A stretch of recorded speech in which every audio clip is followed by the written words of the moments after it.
અને હવે વાત કરીશું અંબાલાલની અનરાધાર આગાહીની।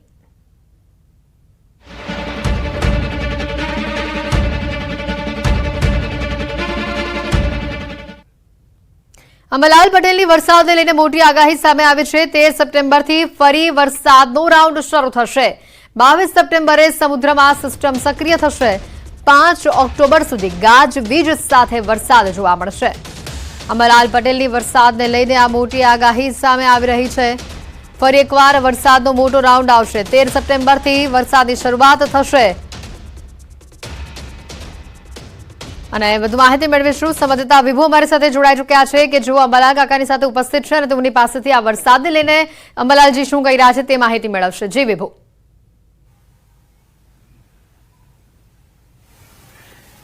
હેતવી, અત્યારે જે રીતે ઉત્તરા ફાલ્ગુની નક્ષત્ર છે તેની આવતીકાલથી શરૂઆત થશે અને ખાસ કરીને ચોમાસામાં નક્ષત્રો ખૂબ જ મહત્વના હોય છે અને વરસતા પણ હોય છે। એક પછી એક સિસ્ટમ બની રહી છે અને તેના કારણે પણ પાછોતરો વરસાદ થવાનું અનુમાન છે। ત્યારે આપણી સાથે છે હવામાન નિષ્ણાંત અંબાલાલ પટેલ। કાકા, ઉત્તરા ફાલ્ગુની નક્ષત્ર આવતીકાલથી શરૂ થશે તો વરસાદની કેટલી શક્યતાઓ? ઉત્તરા ફાલ્ગુની નક્ષત્રો હસ્તચિત્રા એ ચોમાસાના પાછલા નક્ષત્રો છે। ઉત્તરા ફાલ્ગુની નક્ષત્રમાં તારીખ 13 થી 18 સુધીમાં રાજ્યના ભિન્ન ભિન્ન ભાગોમાં વરસાદની શક્યતા છે અને આ વખતે ગરમી પડશે અને ગરમીના કારણે લગભગ સિસ્ટમો બનશે એટલે તારીખ 13 થી 18માં એક વરસાદની શક્યતા છે। બીજી સિસ્ટમ 17 અને 18 તારીખે બને છે અને પછી સિસ્ટમ લગભગ 22મી સપ્ટેમ્બરે બને છે, ત્યારબાદ 3 ઓક્ટોબરે બને છે એટલે 17-18મી સિસ્ટમ બનતા પુનઃ વરસાદ આવશે લગભગ 21, 22, 23માં અને ત્યારબાદની સિસ્ટમથી 22, 23, 24, 25માં વરસાદ આવવાની શક્યતા રહે છે।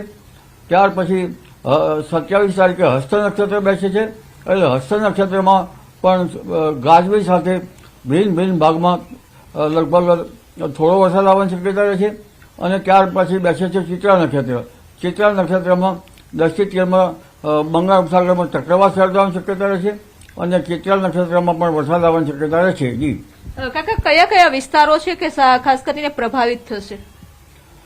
અત્યારે હાલ જોવા જઈએ તો હમણાં જે સિસ્ટમો બની રહી છે, હમણાં તો સિસ્ટમો લોકો મધ્યપ્રદેશ તરફ જઈ અને ઉત્તર ભારત તરફ જતી રહેતી હોય છે કારણ કે તારીખ 17મીથી ચોમાસામાં રાજસ્થાન ભાગમાં એક એન્ટી સાયક્લોન બનશે એટલે આ સિસ્ટમો જે આગળ વધશે એટલે મધ્યપ્રદેશ સુધી આગળ વધતા એન્ટી સાયક્લોનની સિસ્ટમ આ સિસ્ટમોને પાછી ધકેલ છે એટલે લગભગ મધ્યપ્રદેશમાં ભારે વરસાદ થશે, ત્યાંથી ઉત્તર પ્રદેશના ભાગોમાં ભારે વરસાદ થવાની શક્યતા છે।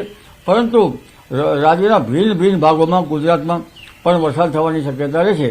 જેમાં પૂર્વ ગુજરાતના ભાગોમાં થોડો વધુ વરસાદ થવાની શક્યતા રહે છે, મધ્ય ગુજરાતના ભાગોમાં વરસાદ થવાની શક્યતા છે, ઉત્તર ગુજરાતના ભાગોમાં વરસાદ ઝાપટા પડવાની શક્યતા છે, બનાસકાંઠાના ભાગોમાં વરસાદ થવાની શક્યતા રહે છે અને બનાસકાંઠાના ભાગોમાં તો હમણાં ભાદરવી પૂનમ પહેલાં પણ કેટલાક ભાગમાં વરસાદી ઝાપટા પડી શકે છે।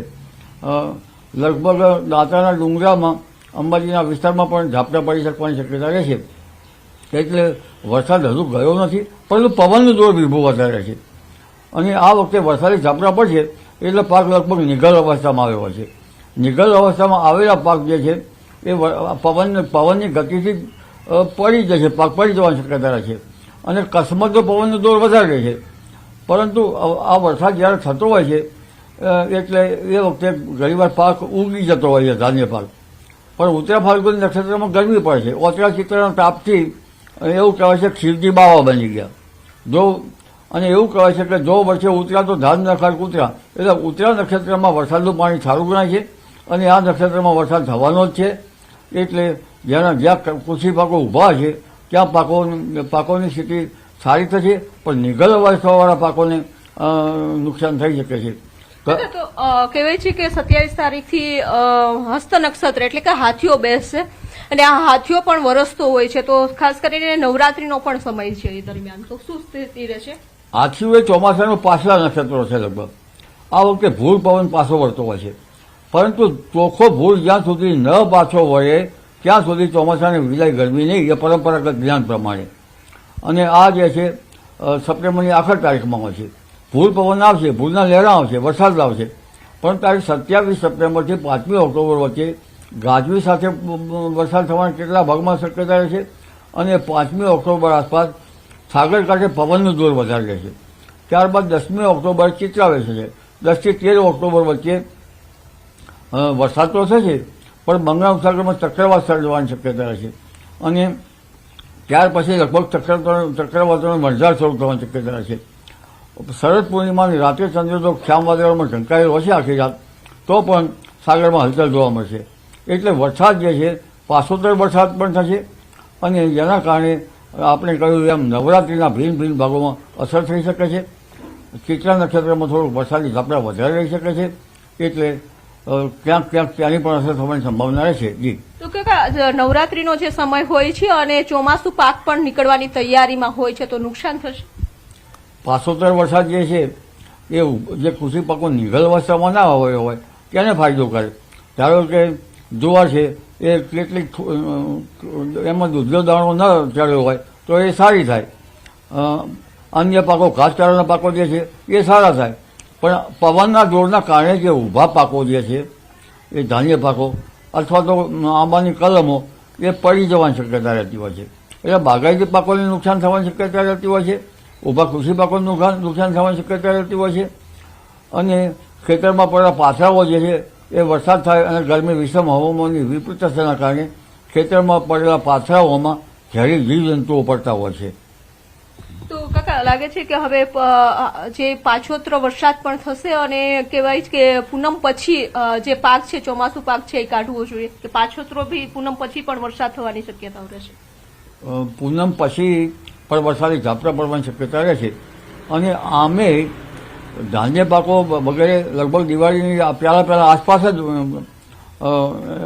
કાઢવામાં આવતા હોય છે. એટલે લગભગ ધાન્ય પાકો કાઢવાની તૈયારી છે ત્યાં વરસાદ થોડો સમી ગયો છે. એટલે ધાન્ય પાકો જે કોઈ બહુ આગળ વાવેલા હોય તો એ નવરાત્રિમાં આવી શકે, પરંતુ નવરાત્રિમાં આ વખતે વરસાદ ઘણો રહ્યો છે એટલે કદાચ ધાન્ય પાકો નિગલ અવસ્થામાં દિવાળી પછી પણ કદાચ આવી શકે એવું પણ કંઈક બની શકે. તો એક પછી એક સિસ્ટમ બનવાની છે અને તેના કારણે સપ્ટેમ્બરમાં તો વરસાદ રહેશે, પરંતુ ઓક્ટોબરમાં પણ અને ખાસ કરીને નવરાત્રી દરમિયાન પણ અમુક વિસ્તારમાં વરસાદ રહેવાની શક્યતાઓ વ્યક્ત કરી છે. બિલકુલ વિભુ, આભાર માહિતી બદલ. સુરત જિલ્લામાં ફરી એકવાર વરસાદી માહોલ જામેલો જોવા મળી રહ્યો છે. પલસાણા પંથકમાં વરસાદી માહોલ જોવા મળી રહ્યો છે. કડોદરા, ચલથાણ, કરણ સહિતના ગામડાઓમાં વરસાદ જોવા મળી રહ્યું છે. કાળા ડિબાંગ વાદળો સાથે વરસાદ હાલ આ વિસ્તારોમાં જોવા મળી રહ્યું છે. 2 દિવસના વિરામ બાદ ફરી એકવાર મેઘરાજાની સવારી આ વિસ્તારમાં આવી પહોંચી છે.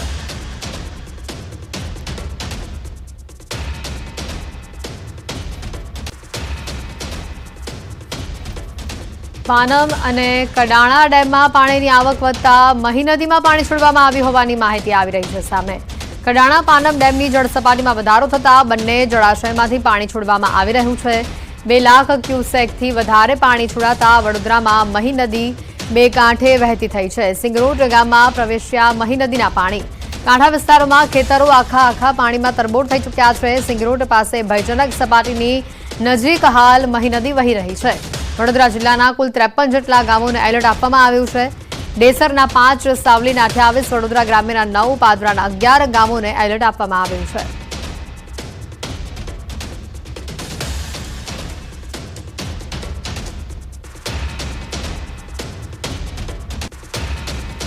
તો આ સાથે જ સરદાર સરોવર ડેમની સપાટીમાં પણ વધારો થયેલો જોવા મળી રહ્યો છે. નર્મદા ડેમની સપાટી 135.67 મીટર પર પહોંચી ચૂકી છે. ફરી નર્મદા ડેમના 15 દરવાજા 1.9 મીટર સુધીના ખોલવામાં આવ્યા છે.